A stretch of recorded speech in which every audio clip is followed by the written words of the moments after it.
And so the abundance mindset of changing your opinion on time is stop lying to yourself. You have time.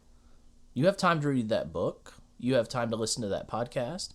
You have time to go do these things that will make you a better person and help you to reach certain goals. Welcome to the On Purpose Investor Podcast with your host, Eric and Tiffany Vogel. We spent several hard years building a rental property portfolio so we could have more time with our family and live our ideal life. Finding your path can be difficult, so we're here to help guide you along the way with lessons, tips, and tricks to design and implement your dream life through real estate investing. Now sit back, turn up the volume, and get ready for this episode of the On Purpose Investor. Hey Pathfinders, and welcome back to the On Purpose Investor Podcast with your host, Eric and Tiffany. We're so glad to have you back this week, where we're going to be talking a little bit about scarcity and abundance. How do you shift your scarcity mindset into having an abundant mindset? When we got started, we obviously had a scarce mindset.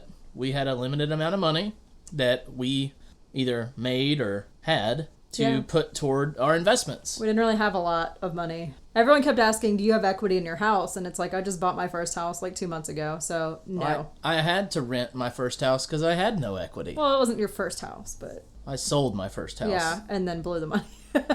Yeah. Yeah, that's okay though. Yeah, it'll be all right. Yeah, but we had to use the resources we had, which wasn't a lot.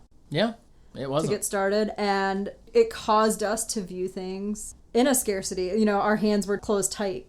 Right, and that mentality is that if you have your hands close to you and they're closed, you will never be able to receive because your hands are closed and pulled tight to you. We have a really good friend that explained this in such a great way when he first moved here from the Dominican Republic, and he started getting into investing here back in the 90s.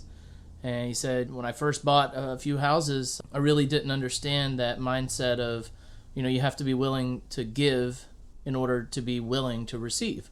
And that is an abundance mindset that he didn't have. And when he did is when he saw himself to win bigger. So when he was willing to give himself or his money or his time to things, it would come back to him tenfold at times. Yeah. And we've seen that happen in our life too. Right. Whether it's giving to the church or some type of community event or giving our time to something. Or just in our interactions with tenants and not chasing every penny that they owe. Right. But being generous and accepting what they can give us, and especially during COVID, and just moving on. Right. So starting with scarcity, what is a scarcity mindset to you? I looked it up and I kind of got a more like Webster's definition of it, which, you know, scarcity by definition is, you know, a lack of a resource or a shortage of something. And in the way I put it into mindset and how it affects our business and how it increases the ability for entrepreneurs to be successful, avoiding a scarcity mindset, that mindset would be the feeling of not having enough time or money. The feeling of. It's not that you don't have it. And some of you might be thinking, well, I don't actually have money or time. But I would challenge you. I think everyone has the money and the time. It's just they have to be able to align their life with what they're shooting for. Yeah, we all get the same 24 hours in a day. Right. And we all have different jobs and income streams. Yeah, well, I think the thing is, if your kids were hungry, you would make sure they got fed. Like, that's not a question. Like, did your kids eat today? Of course they did. You fed them. So you make time for the things that are important. Mm-hmm. And I know for us right now, we're both trying to get back in shape physically. And it's really hard to find the time to get to the gym. It is. It's really hard, especially with the business and everything that we have going on right now. And it doesn't always happen, but we are really striving for that. So you focus and you put your time where it's important to you. So is starting an investing career or pursuing your dream life really a priority for you? Right. And, you know, I mentioned money, and a lot of people, when you ask them, well, they come to you and they say, hey, I want to get started in real estate investing. What should I do? And, you know, we give them the mindset things that we recommend they do. And then one of the most common things everybody will say, but I don't have any money. Right. There's different strategies in real estate. There are so many strategies out there that you can become a real estate investor in some way with zero money. Right. And we're working on a course right now that will hopefully launch in the next 6 months or so. And one of the things we're going to talk about in there is, what do you have in your toolbox and what do you need to get where you want? Because we all have different tools. And if money's not in your toolbox, you have something else that you can use. And I'm telling you, there are plenty of people out there that have the money to invest, but they don't have the time to invest. You know, and we're in that course, we're going to uncover the different things that you can do with different toolbox packages. Right. So if you have a lot of money and no time, there's a solve for you. Yep. There's a resolution for you. If you have no money and a lot of time, there's going to be an answer for you. Right. Maybe you have a little money and a little time. There's going to be an answer for you there. Everyone's going to have a different toolbox. And if you have you and your spouse or you and a partner, if you are two coming together and you both have different toolboxes likely, and y'all combine that, there's going to be an answer for you as well. Right. I think partnerships are a big thing. We fortunately had each other as equal partners in our business. But if your spouse is not interested or you need another partner, being willing to share pieces of the pie, whether it's a money resource or a knowledge resource, it's better to have a piece of something than 100% of nothing. So would you say that a scarce mindset is someone that may approach a deal and say, well, I can't do it, and if I can't have all of it, I don't want none of it. Right. That's a scarce mindset? Yeah. And I mean, I think it can also be, right now, rates for like hard money loans is 10%. And it's like, well, I don't want to pay 10% interest. That's so high. And walking away from a deal because you don't want to pay extra in interest or a high interest rate. But you would still clear a good profit on it if you just be willing to pay that. You were closed-minded to what those numbers look like. Right. Yeah, definitely. So having that scarce mindset is a limiting belief system. Yeah. Is really what it is. And we had it early on, our hesitancy to pay for education. We talked about that on a previous episode.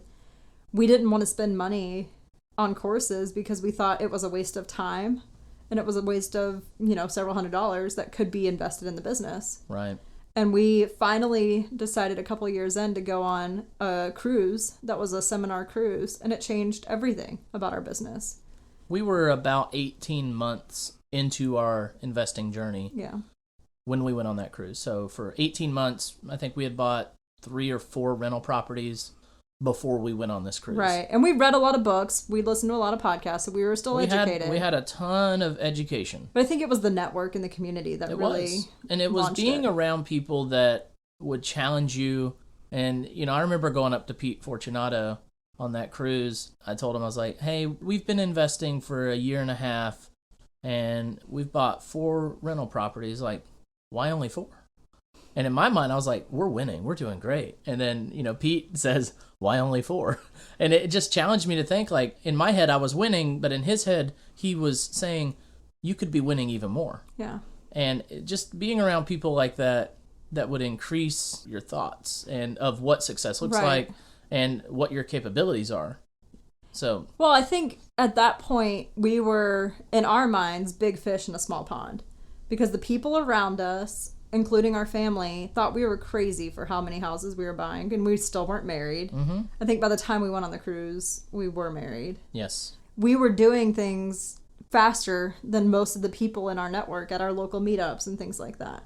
So we thought we were doing awesome, and then you get around, you go into the bigger pond, and you're like, holy crap, like, these guys are really killing it. I'm a really small fish in this giant ocean. Yeah, as we were on the ocean. I like that. Oh, wow. I don't know what you drank this morning, but drink it again. Some coffee. So while on this cruise, we decided we needed to be part of a mastermind, and that had a significant cost associated with it. Yeah. That we definitely didn't have the money for, especially after paying for the cruise. No, I remember looking at Tiffany and I was saying, hey, I really don't care how much this costs. I think we really need this. Yeah. Because we were on pace to reach our goals, but I truly felt like we had some road bumps and speed bumps to get over in our minds in order to achieve them a little faster. Right. And some of those beliefs were we hadn't experienced it yet. Yeah. But we needed to figure out how to. Right. And some of that, deal structuring strategies, and some of it's, partnership strategies and stuff like that. And I hadn't flipped a house yet. Right. And I wanted to go flip a house. And I was terrified to do it because didn't know what I didn't know. And that was another scarce mindset. Right. Was, well, I'm going to go do it like a rental property. And what if the market turns? What if it doesn't sell for more than what I have in it? What if this? What if that? Yeah, I think the '08 crash had us scared to flip.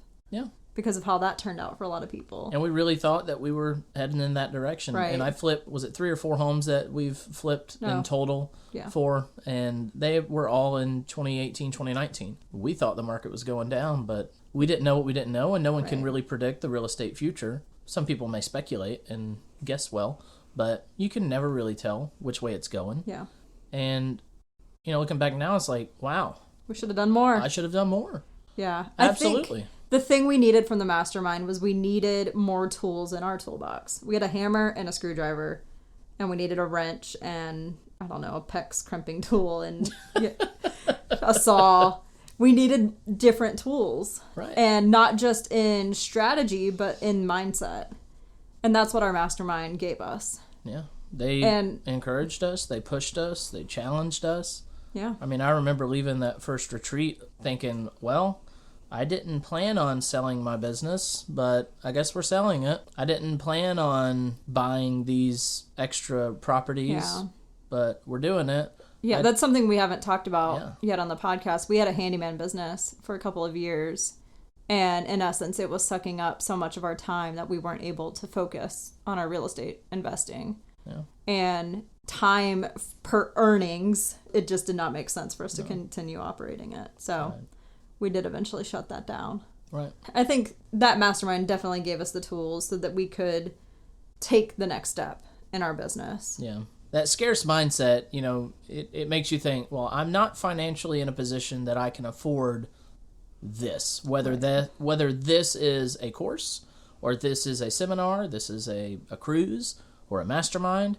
If you think, I do not have the resources to afford this, whether I don't have the money or I don't have the time, well, you'll never reach your desired goal of where you want to be unless you figure out how to get that resource that you feel like you're lacking. Right. If you feel like you don't have money for that course or tool or whatever you're buying because you really need this to get to where you want to be, but unless you find that time or that money to do that thing, you may reach your destination, but it might be severely prolonged. Right. Yeah, I feel like for us, one of the things we've had to do in the last 2-3 months is hire a house cleaner.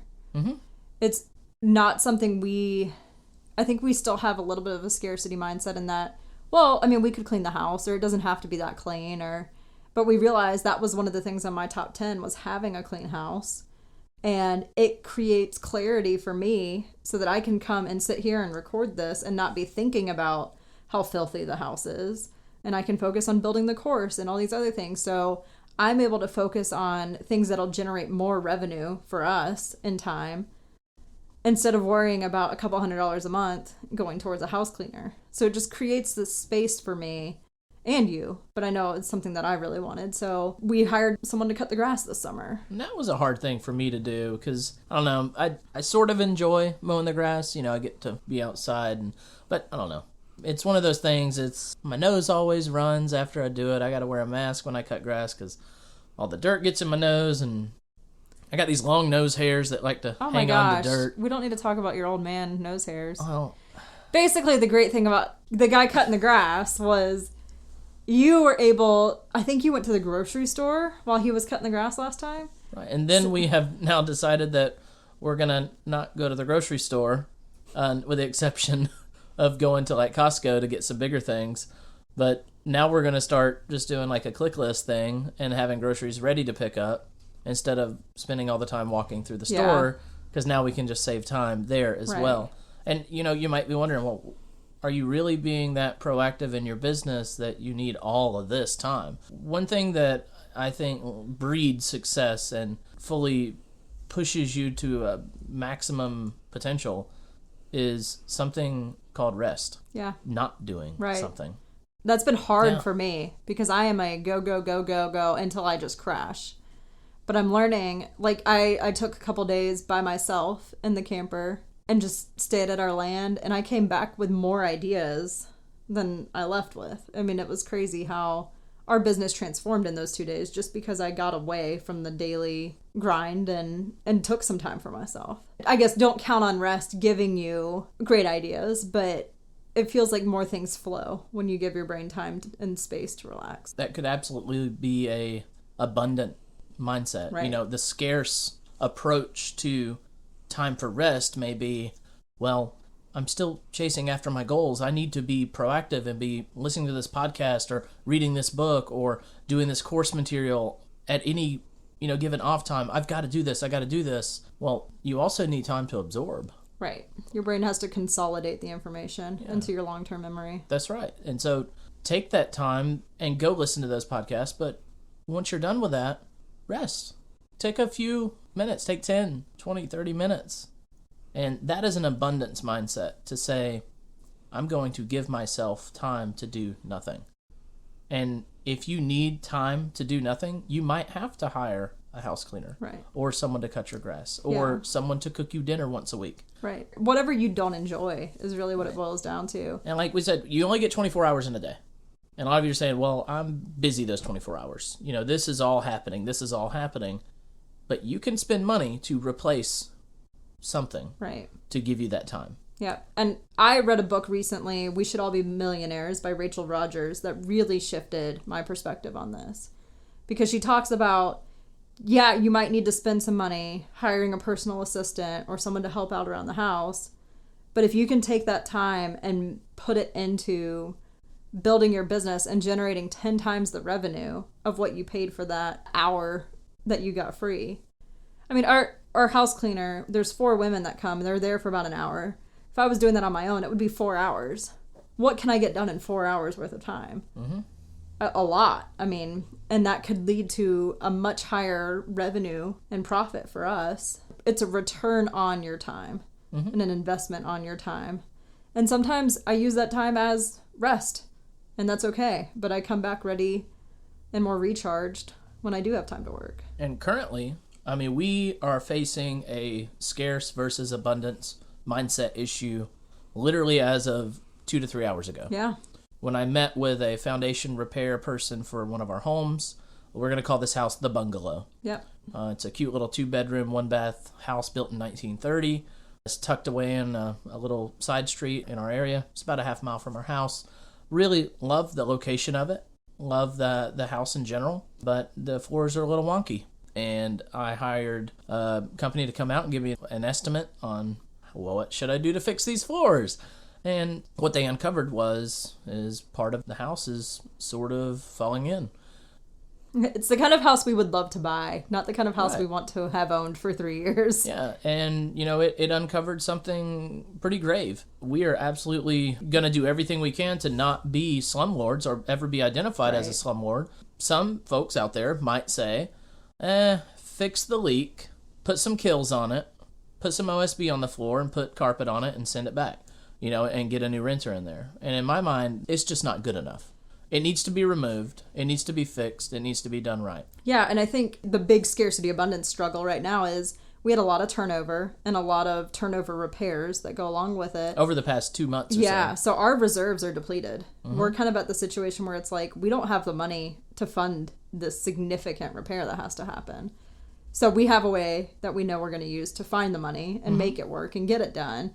But it's one of those, it's kind of like our last resort money that we try to not touch. Mm-hmm.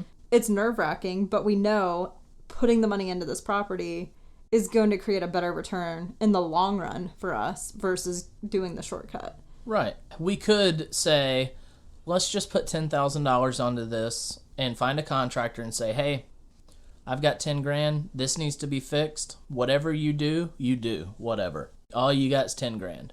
But instead of doing that, and I think that's still kind of a scarce mindset, instead of doing that, I'm going to hire a contractor to come in and say, hey, here's what I want it to look like. I need you to give me a quote on what it's going to take to get there. Yeah, I think your previous scarcity mindset would be, well, I need to go fix it. Oh, absolutely. You would wait till I could. You would wait till I go to bed at night, and then you would go over there and work for 3 or 4 hours and get it done. There's a small little creature inside of me that's itching to just jump out and do that. Yeah, I'm sure. Because that's like what built who we are today. Right. That creature that I've shoved down in there, I call him the little dinosaur man, right? He's trying to get out. I was thinking it was a gremlin, so. No, you can feed this guy after midnight. It's fine. Oh, okay. So it's not like our dog. Essentially. But he just wants to jump out and go work on stuff and do those things and pour that sweat equity in. But you would be so depleted that you wouldn't be able to sit here and record this podcast episode. Oh, absolutely. Because you would just be dog tired from working all night. So we've had a shift, and it's hard because you're good at that. I still do the accounting. I probably shouldn't be doing our accounting, but it's something I'm having a hard time turning over, and I'm hopefully will in time. And I'm still managing some rental requests, maintenance requests on the rentals, but we are still shifting and going away from this scarce mindset. Yeah, I think it's always going to be a challenge. Right. Because you were born and raised a certain way. Right. And if your whole life you've been taught you don't buy 20-ounce sodas at the gas station. You don't do that because you can buy a case of 12-ounce cans from the grocery store and pay a fraction of that cost. And if you were raised that way, no matter what you do, you're probably never going to buy that 20-ounce soda in the gas station. It's funny. We talk about money doesn't grow on trees. And I made the joke one time long ago, but it does grow on the trees in front of my rental properties. Because our rentals produce cash flow with minimal work. So that was a shift to abundance. Mm-hmm. So, I mean, I know most of us have heard some form of money doesn't grow on trees growing up.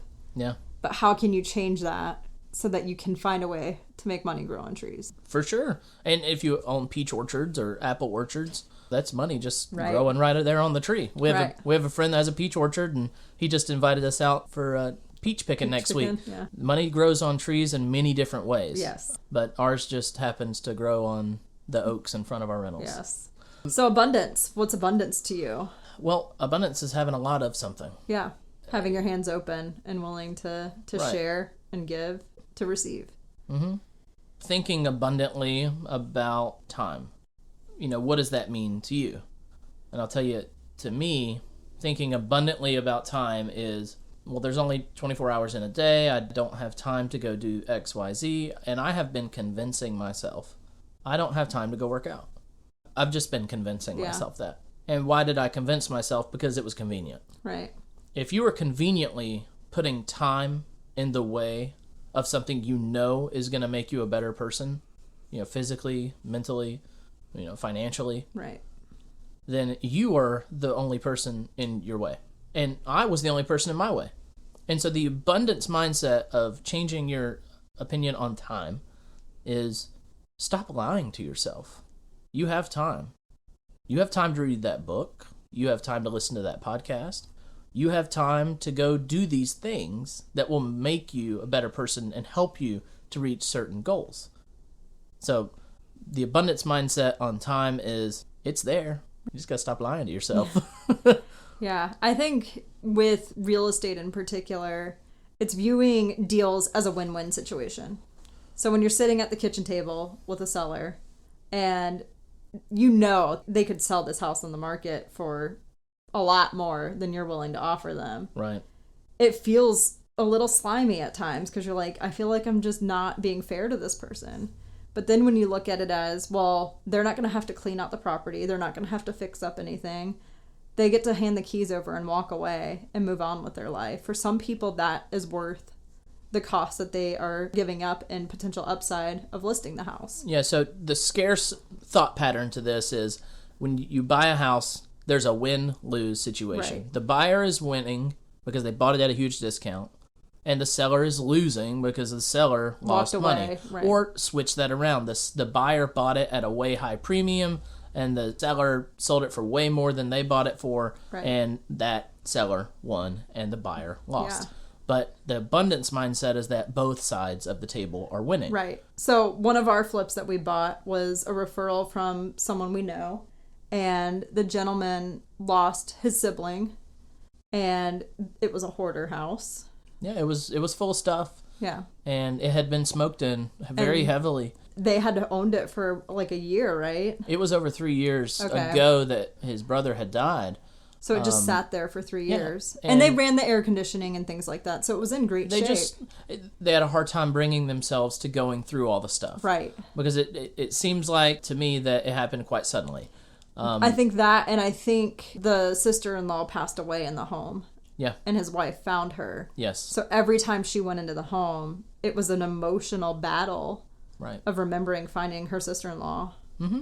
So for them, the proceeds on that house was not important to them in their financial picture because they just wanted their brother and sister-in-law back. But they were willing to sell us this property at a discount just to not have to go back in. And I probably still paid more than what a lot of flippers would have paid. And we made a lot on it. Right. And, we offered the seller a couple of different options and said, we can split the proceeds after we've both made our minimums, or you can buy it at this price, or I could buy it at this price. You're going to get a little less, but there's no risk. There's no risk, and I'm going to get all the upside on this side. So he had the opportunity for us both to experience the upside together, but we shared the risk. And he was emotionally done. And he was done. And I think when you're able to feel like you've given all of the options to a seller or to someone that's going to go through a transaction with you, so long as you have been faithful and ethical and moral throughout the process, it's a win-win. Right. Because whether you think it's winning to them or not, that's not for you to decide. Right. For this gentleman that we bought this house from, it was winning for him. Right. You're not trying to scam grandma. No, not at all. You're working something out that benefits what they need. He won because he was able to get enough money out that satisfied him and his wife. Right. And he won. And they got to walk away from the property. But then as we were going through everything, we found photo albums. Yeah. So they didn't miss out on getting those. We dropped them off at his house to make sure that they got them. So the family heirloom still stayed in the family. So he was able to walk away and not have to worry about, did I leave something in there that, my grandkids would want. So it was a win all the way around. So all of that to say, well, this one was a unique one, and I'm gonna just add a little 3-minute anecdote to this, but it's a continuation. Okay. It's a win-win-win.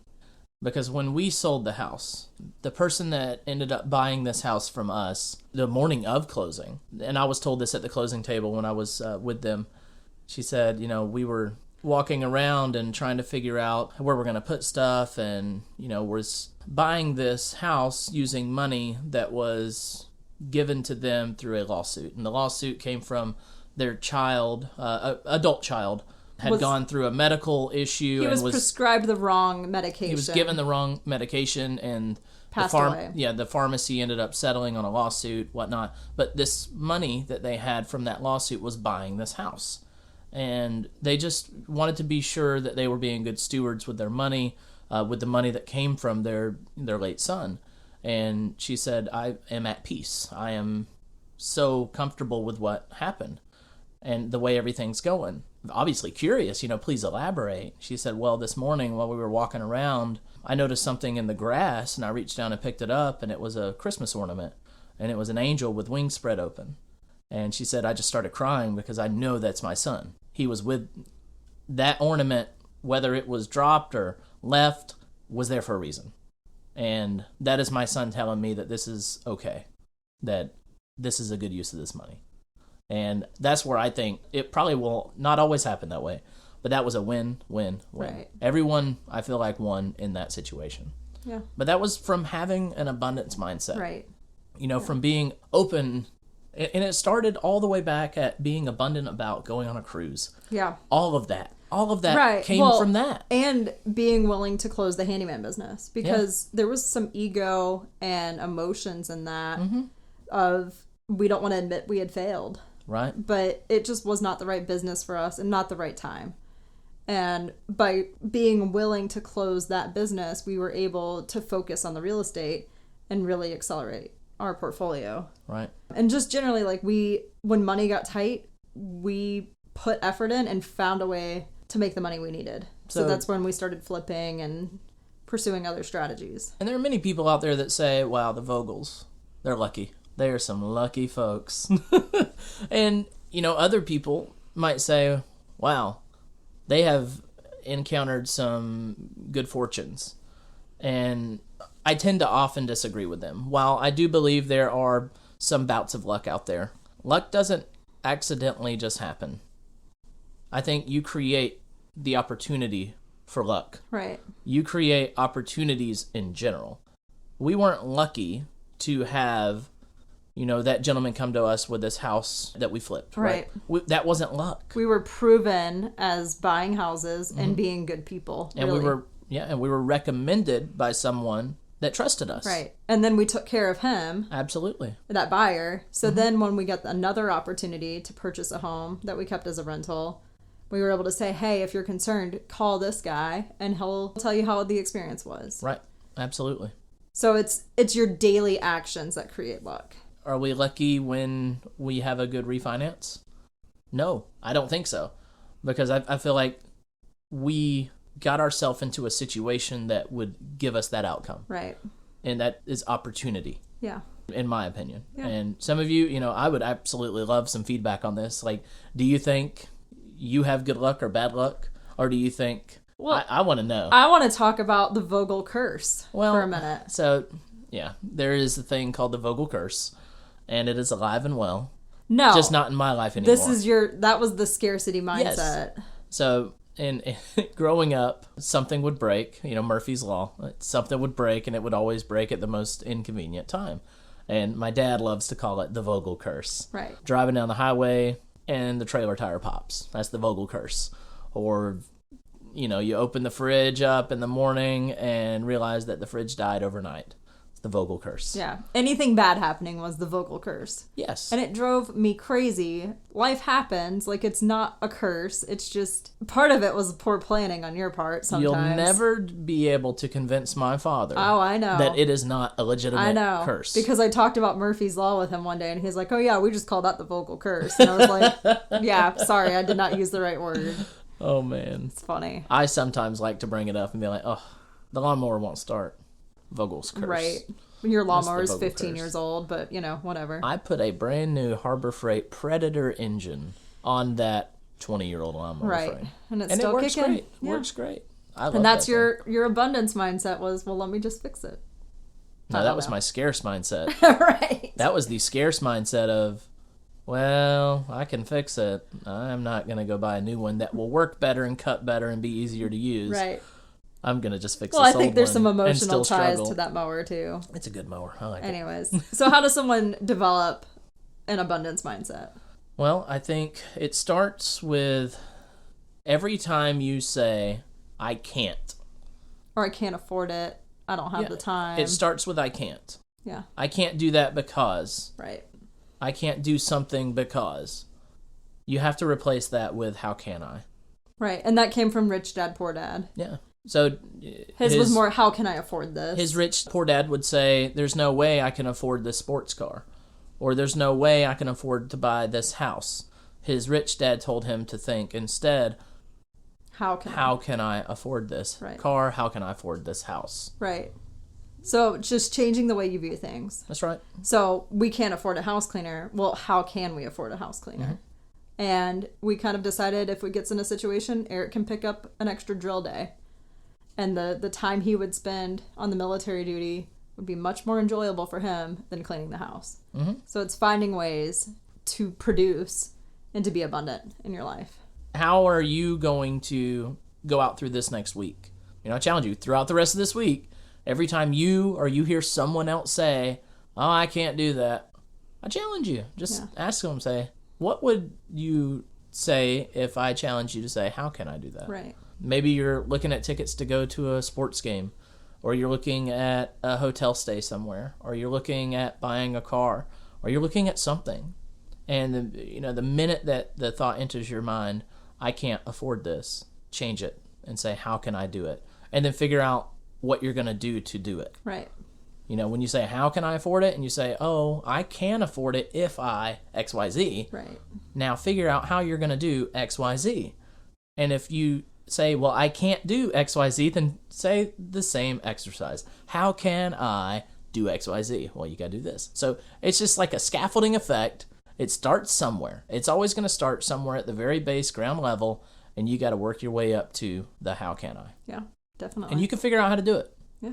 And I always try to challenge myself to say, instead of, there's no way I can afford this $200,000 motorhome, we instead say, how can we? Right.